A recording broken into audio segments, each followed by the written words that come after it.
परिषद पंचायत समिती निवडणुकीचे जितेश कदम यांनी रणशिंग फुंकले. अंबिका मातेचे दर्शन घेऊन कडेपूर जिल्हा परिषद गट आणि हिंगणगाव बुद्रुक गणातून निवडणूक प्रचारास प्रारंभ. कडेपूर जिल्हा परिषद गटाचे तोंडोली ठरते केंद्रबिंदू. कडेगाव तालुक्यातील तोंडोली येथे अंबिका मातेचे दर्शन घेऊन युवा नेते जितेश भैया कदम यांनी जिल्हा परिषद आणि पंचायत समिती निवडणुकीचे रणशिंग फुंकले. कडेपूर जिल्हा परिषद गटातून तोंडोलीचे लोकनियुक्त सरपंच जालिंदर कुंभार यांच्या भाऊजय आणि कैलासवासी तानाजी महाराज कुंभार तोंडोलीकर यांच्या स्नुषा सौ विद्या शिवाजी कुंभार, तर कडेपूर गणातून सौ सुवर्णा रुपणर हिंगणगाव बुद्रुक पंचायत समिती गणातून स्वतः जितेश कदम निवडणूक रिंगणात उतरत प्रचाराचा शुभारंभ करतायत.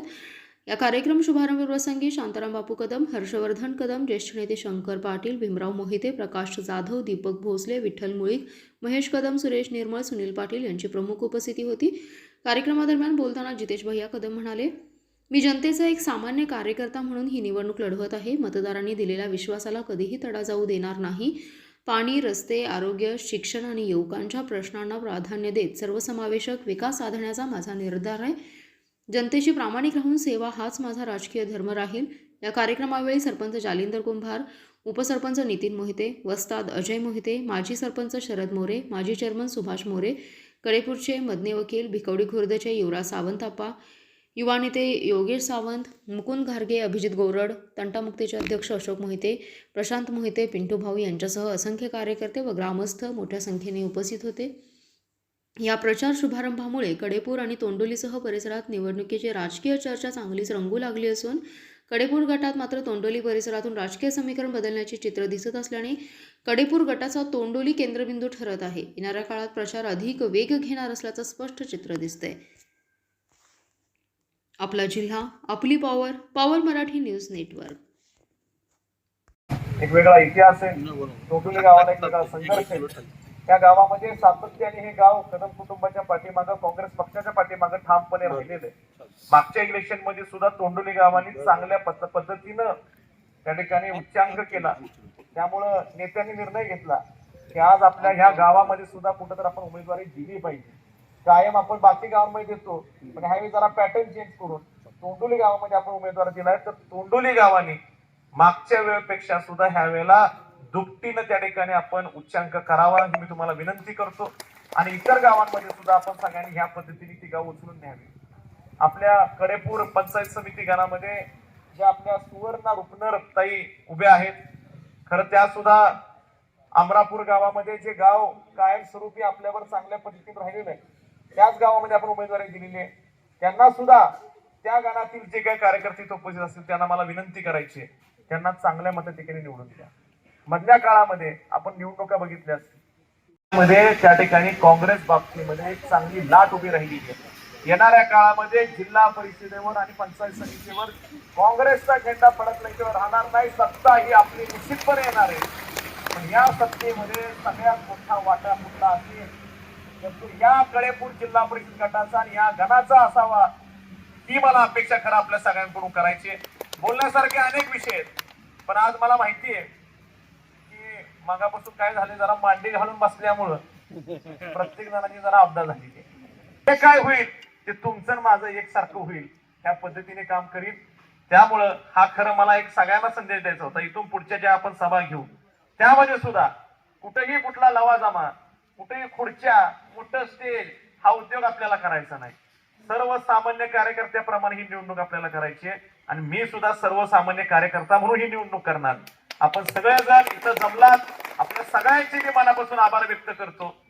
आपण सगळेजण येणाऱ्या 5 तारखेला जी आपली निवडणूक जाहीर झालेली आहे, 7:30 वाजल्यापासून ते संध्याकाळपर्यंत आपल्या सगळ्यांना ताकदीनं प्रचार करायचा आहे. प्रचार 4 तारखेला संध्याकाळी 5 वाजता संपणार आहे. तर 4 तारखेपर्यंतच्या प्रत्येक दिवसाचं महत्व आपण जाणून घ्या. माझी विनंती आहे, ज्यांचे कुणाचे पाहुणे पै या भागामध्ये गेलेलं आहे, हे उच्च शिक्षित उमेदवार आहे, तेव्हा मला सांगायचं आहे की ह्या सगळ्या गोष्टींबरोबर या गटातील आणि गणातील सगळ्यांच्या आरोग्याची काळजी सुद्धा ही इथून पुढे माझ्याकडे लागली. म्हणजे सर्वांगीण विकास कशाला म्हणतात हे तुम्हाला निश्चितपणे येणाऱ्या 5 वर्षामध्ये जितेश कदम निश्चितपणे दाखवून देईल, हा विश्वास तुम्हाला या निमित्ताने देतो. इथं उभा असणाऱ्या कुठल्याही कार्यकर्त्याला असं वाटणार नाही की आज उमेदवाराला आम्ही निवडून दिलं, ह्या माणसाला मी मत दिलं आणि ही माझी चूक झाली का काय. तुम्हाला अभिमान वाटेल की आमच्या भागामध्ये ज्या मुलाला आम्ही निवडून दिला, हा पोरगा आज आमच्या प्रत्येक अडचणीमध्ये आमच्या बरोबर आहे. आमची कसली समस्या असू दे, 24 तासामध्ये रात्री 12, 1, 2, 4 ला जरी मला फोन केला तर जितेश कदम जर तुमचा फोन नाही उचलला तर येणाऱ्या काळामध्ये तुम्हाला नाव सांगणार. हे सगळं मी तुम्हाला का सांगतोय तर मला तेवढा विश्वास आहे. मी गेल्या 12-13 वर्षामध्ये जे काम केलं त्या कामावर विश्वास आहे. इथं असणाऱ्या प्रत्येक कार्यकर्त्यावर विश्वास आहे. अनेक लोक मला येऊन सांगतात तुमच्या गावामध्ये गट पाहिजे, तुमच्या गावामध्ये एकमेकाच्या विरोधात तुमची लोक आहेत, तुमचा घात तुमचीच लोक करतील. पण आज मला माहितीये या कार्यकर्त्यांनी जे गेल्या 40-50 वर्षामध्ये सोसलेलं आहे त्याचा वचपा काढण्याची ही वेळ आलेली आहे. त्यामुळे मला सगळ्यांना सांगायचं, यातला कुठलाही कार्यकर्ता वेगळ्या पद्धतीने पाऊल टाकणार नाही, हा विश्वास मला निश्चितपणे. बाळासाहेब असतील, बापू असतील किंवा आम्ही असू, जो तो वसान वारसा पुढे घेऊन काम करतोय, ज्या वेळेला आमच्या घरावर येईल तेव्हा हे कार्यकर्ते गावामधले सगळे गटतट बाजूला सारतील आणि कदम कुटुंबाचं काम करायला या निमित्ताने त्या ठिकाणी एकजूट होऊन काम करतील.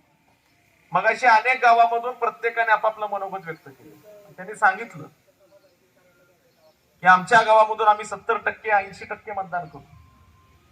मला आपल्याला एकच विनंती करायची, आजपासून जर आपण दिवस मोजले तर फक्त 13 दिवस प्रचाराची शिल्लक राहिलेली. आधीच्या काळामध्ये टेस्ट मॅच असायच्या, सुरुवातीला टेस्ट मॅच ज्या 2, 3, 4 दिवस चालायच्या, तेव्हा लोक ती बघायची आवडत. ती गेला काळ, मधल्या काळामध्ये वन डे आल्या. आपल्याला त्या ठिकाणी जास्तीत जास्त धावा कशा काढता येतील ह्याचं नियोजन प्रत्येक गावातल्या कार्यकर्त्यांनी त्या ठिकाणी हातामध्ये घ्यावं, ही विनंती मी तुम्हाला करतो. खरं तुम्ही सगळ्यांनी जर चंग बांधण्यात ठरवलं की आपल्याला आपल्या गावामधून मी स्वतः जितेश कदम आहे म्हणून प्रचार करायचा आहे, तुम्ही स्वतः उमेदवार आहे म्हणून प्रचार करायचा आहे, मला खात्री आहे की ह्या गणामध्ये या गटामध्ये आज 8 गावाची तर मी खात्री सांगू शकतो, एकही गाव कमी पडणार नाही. एकही गाव म्हणजे फक्त आपण सगळ्यांनी समन्वय बांधला पाहिजे आणि आपण सगळ्यांनी ठरवलं पाहिजे तर ते शक्य आहे. आणि हे जे काही मी आता उभं राहिलेलो आहे हे फक्त तुमच्या बळावर, तुमच्या आशीर्वादावर उभं राहिलेलो आहे. मला ह्याच्या या ठिकाणी दुसरं कुठलंही पाठबळ नाही, फक्त पाठबळ तुमच्या सगळ्यांचं आहे. सांगून सुद्धा म्हणजे काल अचानकपणे निर्णय झाला की उद्या शुक्रवार आहे, देवीचा दिवस आहे आणि आपण नारळ फोडायचा निर्णय घेऊया. अचानकपणे सांगून सुद्धा तुम्ही सगळेजण इथं आलात, मला आशीर्वाद दिलात. मला विश्वास आहे की आपल्या सगळ्यांच्या गावामध्ये तुम्ही सगळेजण झटून काम कराल. प्रत्येक घरोघरी पोहोचण्याचा माझा वैयक्तिक त्या ठिकाणी मानस आहेच आहे. मी आजपासून, आज संध्याकाळी पहिलं गाव मी ढाणेवाडीपासून सुरुवात करतोय. ढाणेवाडीमध्ये जाऊन ढाणेवाडीच्या प्रत्येक घरापर्यंत, प्रत्येक माणसापर्यंत पोहोचण्याची सुरुवात करतोय. आणि असं करत करत उद्यापासून प्रत्येक गावामध्ये, प्रत्येक घरामध्ये जाऊन त्या ठिकाणी लोकांना आपण भेटूया.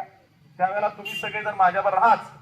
पण जेव्हा मी तो प्रचार करत करत पुढे जाईन त्यानंतरच्या काळामध्ये मागं प्रत्येक कार्यकर्त्यांनी येणाऱ्या 13 दिवसामध्ये डोळ्यात तेल घालून त्या ठिकाणी आपल्याला प्रचार करायचा आहे. अजून प्रचाराला सुरुवात झालेली नाही.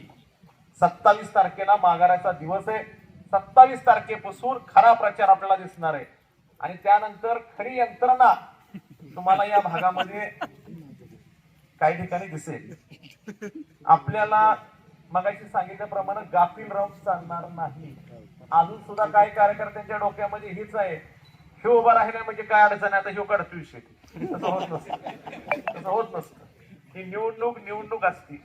कुठलीही निवडणूक सोपी नसती. कुठल्या निवडणुकीला आपण चेष्टेत घ्यायचं नसतं. ह्याचं गांभीर्य प्रत्येक कार्यकर्त्यांनी बाळगलं पाहिजे.